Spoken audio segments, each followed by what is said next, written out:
Did ancient Greece ever exist? A deep dive into the myth of the Parthenon and beyond. Imagine being told your whole life about a dazzling ancient civilization complete with majestic temples, wise philosophers, and fearless warriors, only to discover it might all be a grand hoax. That's the provocative idea I'm putting on the table today. Ancient Greece, as we've been taught, might never have existed.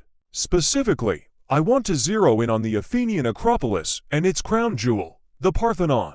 Historians have long claimed these structures date back to the 5th century BCE, built by the finest architects of a flourishing Hellenic world. But what if that's just a fairy tale? What if the Parthenon's so-called ancient history is a fabrication, a story spun by later generations to fill gaps in the past? Buckle up, because we're about to take a wild ride through history, skepticism, and some surprising evidence or lack thereof. Let's start with the official narrative, the one you'll find in textbooks and tourist brochures across the United States and Britain.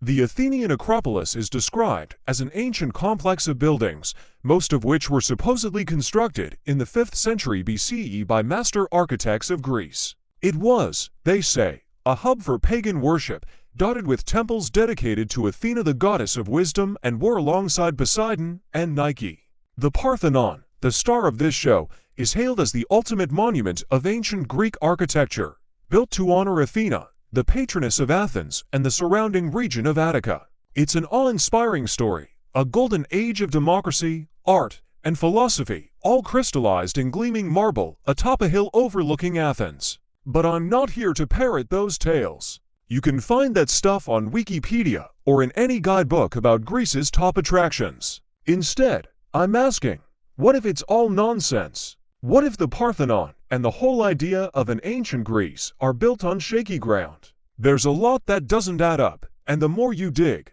the more questions pile up. So, let's dive in and see what's really going on or not going on with this so-called cradle of Western civilization. Greece, a land of legends or a blank slate? First, a bit of context about Greece itself. If you grew up in the US or the UK, your school years were probably peppered with stories of ancient Greece. You learned about a mighty empire with dazzling cities, a powerful navy, brilliant thinkers like Socrates and Plato, and gods like Zeus and Apollo who inspired epic myths. We're told this civilization stretches back thousands of years, its legacy preserved in countless books, Hollywood blockbusters like Troy, and even the marble statues you see in museums like the British Museum or the Metropolitan Museum of Art. It's a cultural touchstone everyone from kids to retirees knows about, the 12 Olympians or the Trojan horse. On the surface, it seems like we've got Greece all figured out. But here's where it gets weird. When I started looking into medieval history, specifically the Crusades, those epic European quests to reclaim the Holy Land, something struck me as off. The rulers and knights of Europe, from Germany to France to Venice, seem oddly clueless about this supposedly ancient and glorious neighbor called Greece. You'd think that a civilization as grand as ancient Greece, with its sprawling cities and famous temples, would be on everyone's radar, especially since it's right next door to the medieval powerhouses of Europe. Yet, the records from that time paint a very different picture. Take the Fourth Crusade, for example. This was a chaotic expedition launched in the late 12th century that ended up sacking Constantinople in 1204. One of its key figures, Geoffrey de Villiers, a prominent French baron and chronicler, wrote a detailed account called The Conquest of Constantinople. In it, he describes how the Crusaders sent emissaries to Venice to negotiate transport to the Holy Land. Venice, with its bustling ports and maritime prowess, was the go-to spot. But here's the kicker. Why Venice? If Greece was the ancient powerhouse we're told it was, with major ports and cities like Athens, why didn't the Crusaders head there instead?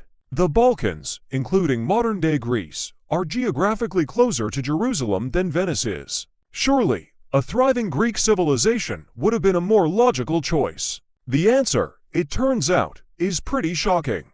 According to Villiers and other sources, the Crusaders did send scouts to the Balkan Peninsula to scope out potential staging grounds. What they found, or rather, didn't find, flies in the face of everything we've been taught. There were no grand cities, no bustling ports, not even a decent harbor to load up an army. Instead, The emissaries reported back about scattered fishing villages, tiny mountain outposts, and a whole lot of nothing.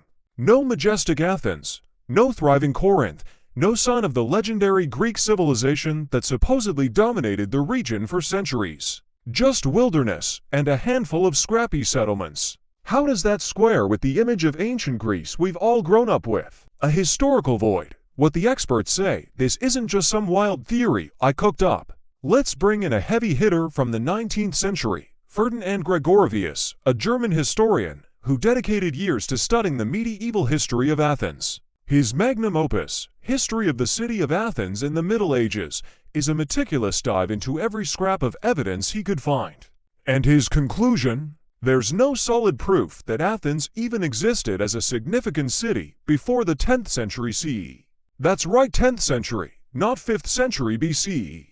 Gregorovius was stunned by the lack of Greekness in the Balkans. The local people he studied had no memory of a glorious past, no tales of Mount Olympus or ancient temples. Where Renaissance writers claimed there should be pagan sanctuaries or grand shrines to the gods, Gregorovius found only modest churches from the late Middle Ages, nothing older. This raises a huge red flag. If Athens was the beating heart of a millennial-old civilization, why didn't anyone in the region know about it? Why didn't medieval travelers or locals have stories about their supposedly ancient heritage? Gregorovius didn't mince words. He hinted that the whole idea of Greek antiquity might be a fabrication, a romantic invention of later eras. And he's not alone. Even earlier, in the 10th century, the Byzantine historian Constantine Porphyrogenitus wrote about the Balkans without mentioning Athens as a major city. He name-dropped small fishing hamlets and not much else. If Athens was the thriving capital of Greece for over 1,000 years by then, why does it barely register in his accounts? Either it didn't exist yet, or it was so insignificant that no one bothered to write it down. The missing manuscripts, a Renaissance ruse. Here's another twist. There's a glaring absence of original ancient Greek documents. You'd expect a civilization as advanced as ancient Greece to leave behind stacks of manuscripts, philosophical treatises, historical records, poetry, you name it. But guess what? We don't have any authentic Greek texts from before the Middle Ages. Every so-called ancient Greek manuscript, like the works of Herodotus, Plato, or Pausanias, only shows up in copies made during the Renaissance, centuries after they were supposedly written. And where were these copies discovered? Not in Greece, but in Western Europe, particularly Italy, during a time when people were obsessed with reviving the past. The Renaissance, spanning roughly the 14th to 17th centuries, was a cultural boom in Europe. It's when folks in places like Florence and Venice started digging up or making up stories about antiquity to fuel a sense of intellectual superiority. Rich patrons, from Medici bankers to English nobles, paid top dollar for ancient artifacts and manuscripts. Conveniently, a flood of Greek texts and statues started appearing, often crafted by clever forgers looking to cash in. It's not hard to imagine how this could spiral into a full-blown myth. A few fake scrolls here, a marble statue there, and suddenly you've got a whole ancient civilization that never was. Economic angles. Why invent a Greece? Let's step back and think about the economics of this. Why would anyone bother inventing an ancient Greece? The answer lies in power and prestige. In the late Middle Ages and early modern period, Europe was a patchwork of competing states. England, France, the Holy Roman Empire, you name it. Claiming a connection to a glorious past was a way to legitimize rule and boost cultural clout. The Renaissance wasn't just about art, it was about money and influence. Italy, in particular, was a hotbed of trade and banking, with cities like Venice and Florence raking in wealth from the Mediterranean. Linking themselves to a mythical Greece made them look like the heirs to a grand tradition, justifying their dominance in trade and politics. Meanwhile, in Britain, the 18th and 19th centuries saw a craze for all things classical. The British Empire was expanding, and its elites wanted a noble lineage to match their global ambitions. Enter the Elgin marbles, those famous Parthenon sculptures rescued or looted, depending on who you ask, by Lord Elgin in the early 19th century, and shipped to London. Displaying these relics in the British Museum wasn't just about art, it was a statement. We're the new Athens, the guardians of civilization. Never mind that the marble's origins might be more medieval than ancient, the narrative was too good to pass up. The Parthenon puzzle, a medieval makeover.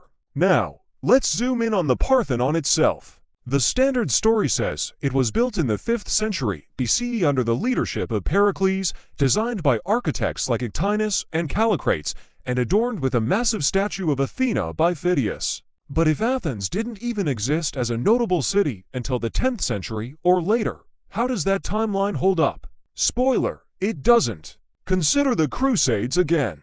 By the 13th century, when the Fourth Crusade rolled through, there's no mention of Athens or the Acropolis as a significant site. If the Parthenon was this iconic ancient temple, wouldn't cash-strapped crusaders have raided it for treasures?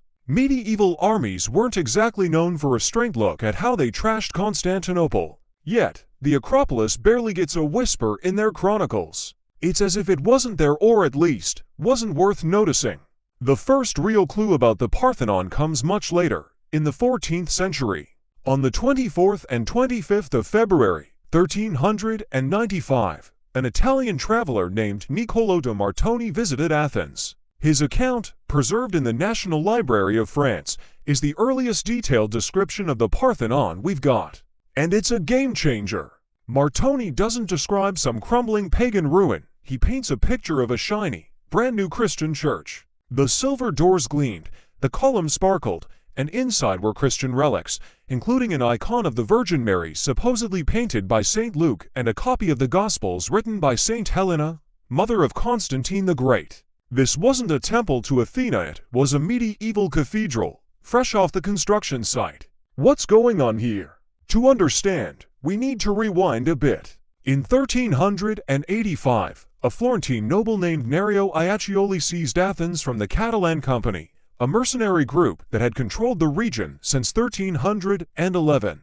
Nerio, a savvy warlord, spent the next decade transforming the Acropolis. Documents from the time describe it as a fortified hilltop with barracks and a governor's palace, not a sacred temple complex. After his victory, Nerio poured resources into a massive building project, hiring Byzantine craftsmen and hundreds of workers. By the time he died in 1394, he'd left instructions to be buried in a church dedicated to the Virgin Mary on the Acropolis, almost certainly the Parthenon Martoni saw a year later. Here's the kicker. Nerio's lavish spending and his burial in the Parthenon suggest it was his brainchild, not some ancient relic. The structure Martoni admired wasn't a 5th century BCE masterpiece, it was a 14th century monument to a conqueror's ego. And that statue of Athena Parthenis? The towering gold and ivory figure supposedly crafted by Phidias. Martoni doesn't mention it because it likely never existed. Every reference to it comes from Renaissance era texts, conveniently discovered when antiquity was all the rage. The Ottoman curtain, a perfect cover. The plot thickens in the 15th century. After the fall of Constantinople in 1453, the Ottoman Empire swallowed the Balkans, including Greece. For nearly 400 years, the region was off-limits to most Europeans, shrouded in mystery. This was a golden opportunity for storytellers. With no one able to visit and verify, writers could spin whatever tales they wanted about ancient Greece. And spin they did. Take André Georges Galette de la Guichère, a French author who, in 1669, published a book about ancient Greece without ever setting foot there. Sitting in Paris, he wove a fantastical yarn about gods and heroes based on rumors from merchants and his own imagination. It was fiction, pure and simple, but it caught on. Soon, European scholars were treating these stories as fact, churning out ancient manuscripts to meet the demand of collectors. The Ottoman blackout made it impossible to fact-check, so the myth of Greece grew unchecked. Reflections: why it matters today. So, where does this leave us? If ancient Greece is a mirage, what does that mean for the US and UK? Nations that pride themselves on inheriting its democratic ideals and cultural legacy. For starters, it forces us to rethink our history. The Founding Fathers in America drew inspiration from Greek democracy, or so they thought. Britain's neoclassical architecture, from the Houses of Parliament to countless stately homes, apes a Greece that might never have been.